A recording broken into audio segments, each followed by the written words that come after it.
Masih ingat nggak kalian video Pak Jokowi yang waktu itu pergi ke Lampung, ya kan, tentang ngecek jalan, ya. Waktu itu heboh tuh, jalan di Lampung tuh kayak sawah gitu ya, kayak kolam gitu. Jadi turun Pak Jokowi langsung ke Lampung kan gitu.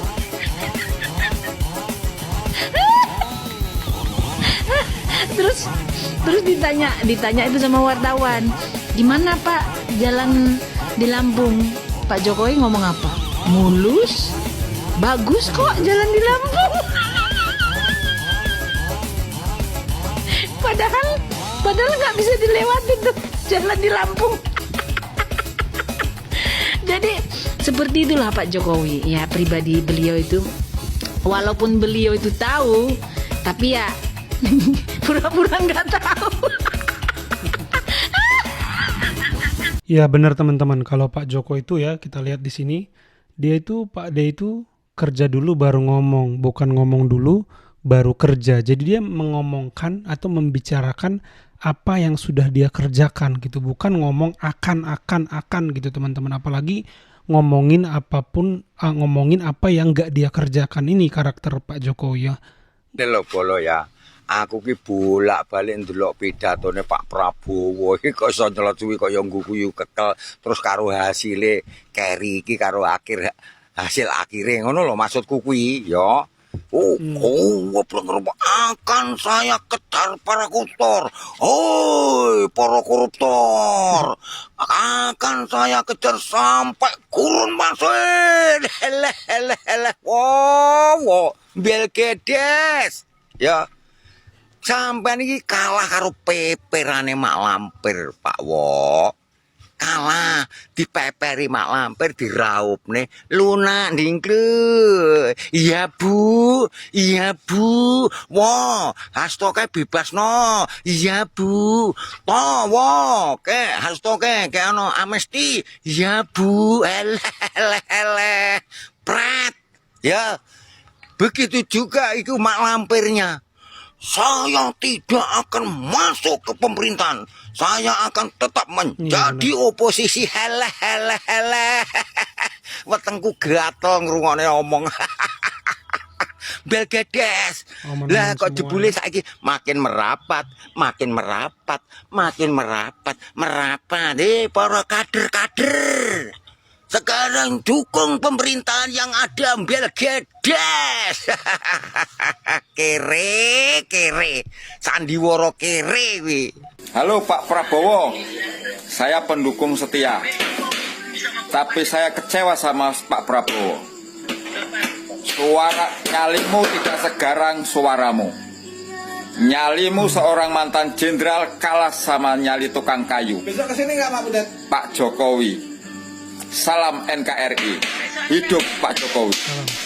Prabowo, sejelek-jeleknya Jokowi di mata masyarakat pembencinya, jika dibandingkan dengan kau lebih jelek Prabowo. Semua jelek. Wajahmu jelek, otakmu jelek, hatimu buruk. Jokowi dulu waktu memimpin, walaupun utang negara membludak, kinerja nampak kepada rakyat. Rakyat tak pernah disusahkan Prabowo. Pembangunan dari ujung timur sampai barat merata Prabowo. Di masa pemimpinanmu, semua BUMN merugi Prabowo. Merugi. Rakyat tertindas dengan kepres-kepresmu. Coba, kalau kau nggak mengerti jadi pemimpin, kemari kau ke rakyat, biar kami ajari. Kami bisa, kami juga pemimpin. Walaupun pemimpin keluarga. Kami tahu gimana menjaga keluarga kami. Kau sebagai pemimpin, kami ini keluargamu, tapi kau nggak mau menjaga. Malah kau hancurkan Prabowo. Contoh, kepres nomor 5-mu. Coba, HGU itu semua kau tarik. Bagikan ke masyarakat. Seluruh Indonesia. Alangkah makmurnya Indonesia ini Prabowo. Kau kutip pajak. Pajak kau sesuaikan. Semua rakyat Indonesia makmur Prabowo. Makmur. Indonesia jadi kaya raya, kuat. Ini HGU kau luas-luaskan, rakyat kau sempit-sempitkan, rakyat kau pijak-pijak. Otakmu otak apa nggak tahu, aku ngerti. Otak setan tahu tak apa otakmu ini. Gobloknya kelewatan kau udah. Atau digoblok-goblokin memang kau untuk sengaja menghancurkan rakyat. Rakyat Indonesia merindukanmu. Rakyat Indonesia masih banyak yang mengharapkanmu, merindukanmu.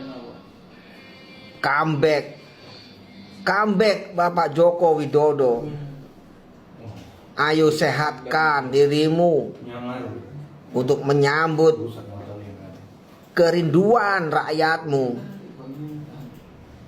Ayo sehatlah Bapak Jokowi, jangan sakit, jaga kesehatanmu. Begitu banyak rakyat merindukan kehadiranmu. Mereka rela menunggu menanti di depan rumahmu untuk bertemu denganmu. Ayo Mr. Joko Widodo, sehat dan sehat, ya. Sembuh jika sakit secepatnya. Salam sehat. Kekeliruan yang seharusnya tidak terjadi.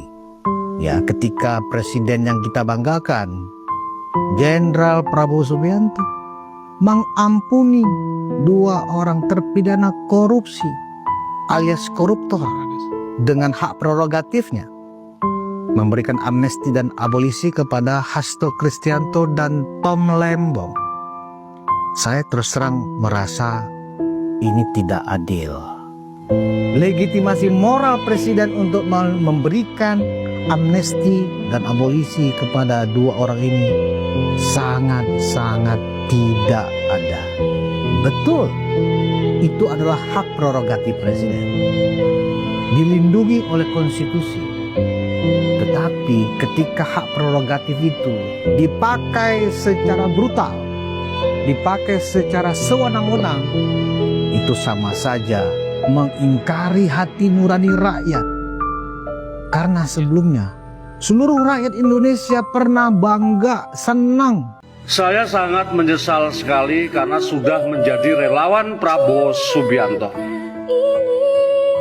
Bukan malah memperhatikan rakyat yang sekarang lagi menjerit tertindas karena peraturan yang semakin tidak jelas. Ada anak sekolah yang mendapatkan uang prestasi, rekeningnya diblokir. Ada ibu-ibu yang mendapatkan bantuan sosial, rekeningnya diblokir. Ada yang lebih parah lagi, untuk berobat sampai meninggal karena rekeningnya diblokir sama PPATK. Ini harusnya presiden itu memperhatikan rakyat, tidak malah memperhatikan para koruptor yang diberikan amnesti juga abolisi. Ini maksudnya apa presiden kita itu? Kalau tidak bisa memimpin negeri ini, alangkah baiknya mundur dari kursi kepresidenan. Isinya jalan-jalan ke luar negeri, omon-omon. Di dalam pidatonya sangat tegas sekali. Kenyataannya nol besar. Rakyat meminta RUU perampasan harta para koruptor untuk disahkan. Justru malah presiden membebaskan para koruptor. Inilah bangsa kita. Para petani menjerit, orang jualan menjerit. Ya itu teman-teman, kepemimpinan Presiden Prabowo ini tidak seperti yang diharapkan banyak orang. Ya teman-teman, rasa-rasanya saya melihat banyak sekali yang kecewa ya. Kenapa ya koruptor diperhatikan atas nama rekonsiliasi, persatuan, bersatu kok sama koruptor. Bersatu itu bersama rakyat yang susah, rakyat yang ada di bawah. Kok bersatu kok sama koruptor? Koruptor mah gak usah bersatu, musuhan aja kita sampai kiamat juga gak ada masalah. Orang mereka juga gak mikirin ketika mereka korupsi, mereka gak mikirin dampak kerugian yang bisa menyebabkan kesengsaraan rakyat kan. Jadi saya gak mengerti ya, persatuan apa yang diimpikan ini, persatuan apa yang diinginkan ini. Sama koruptor itu gak perlu bersatu ya teman-teman ya.